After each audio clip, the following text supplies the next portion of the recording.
ও আমাকে ক্রিটিক মানে সবচাইতে বেস্ট ক্রিটিক ও বলে।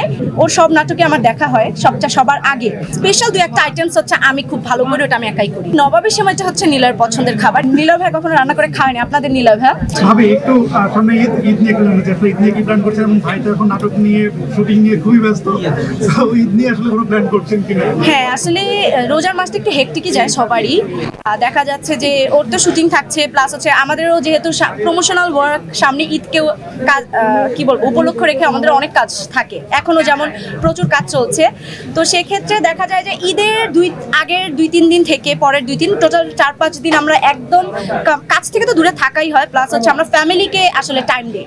মানে দেখা যায় কি অন্যান্য সময় ফ্রেন্ডদের সাথে ঘুরেও ঈদের দিনটা আমরা সবসময় চেষ্টা করি, আমার আব্বু আম্মু, আমার শ্বশুর শাশুড়ি, আমার হাজবেন্ড, আমরা নিজেরা এনজয় করি। এক একজনের মানে আমার আম্মুর বাসায় যাই, আম্মুরা আসে, তারপর আমরা সবাই মিলে কোনো একটা প্ল্যানিং করি, ফ্যামিলি প্ল্যানিং, যে এখানে ঘুরতে যাব আমরা, ফ্যামিলি শুধু ট্যুর হবে। এই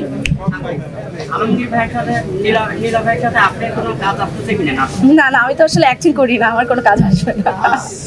আমি শুধু ব্র্যান্ড প্রমোশন করছি, এটা একদম আলাদা সেক্টর, অ্যাক্টিং একদম আলাদা সেক্টর। এই যে আমাদের আপু দাঁড়িয়ে আছেন, তো আপু তো নীলয়ের কি বলবো কলিগ বলতে পারেন। তো আমি একদম ডিফারেন্ট সেক্টরে, ব্র্যান্ড প্রমোশন ছাড়া আমার আসলে কিছু করছি না, আমার ইচ্ছাও নেই। আমি ব্র্যান্ড প্রমোশন নিয়ে বেশ হ্যাপি আছি, মাশাআল্লাহ। আমার খুব সুন্দর উদ্যোক্তাদের সাথে কাজ করতে ভালোই লাগে, যে অনেকগুলো ব্র্যান্ডকে আমি চিনি বা ব্র্যান্ডগুলোকে হাইলাইট করছি, সবার সাথে পরিচয় করাচ্ছি, এইটাই আমার জন্য এনাফ, আলহামদুলিল্লাহ। অবশ্যই, এটা তো অবশ্যই দেওয়া হয়।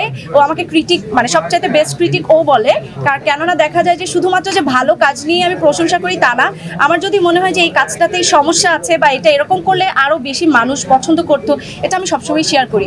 আর মোটামুটি ওর সব নাটকে আমার দেখা হয় সবার আগে, সো ওই সুযোগটা আছে আমার। ঈদের দিন ভাইকে নিজের হাতে রান্না করে খাওয়ানো হয় কিনা? ঈদের দিন শুধু ভাইকে না, পরিবার সবাইকে নিজের হাতে রান্না করে খাওয়ানো হয়, বাট আমি খুব একটা ভালো কুক না। তো সেক্ষেত্রে দেখা যায় আমার শাশুড়ি মা আমাকে হেল্প করে, হ্যাঁ উনি আমাকে শিখায়, যেমন এটা সবসময় খাওয়া। তবে স্পেশাল দু একটা আইটেমস হচ্ছে আমি খুব ভালো করি, ওটা আমি একাই করি।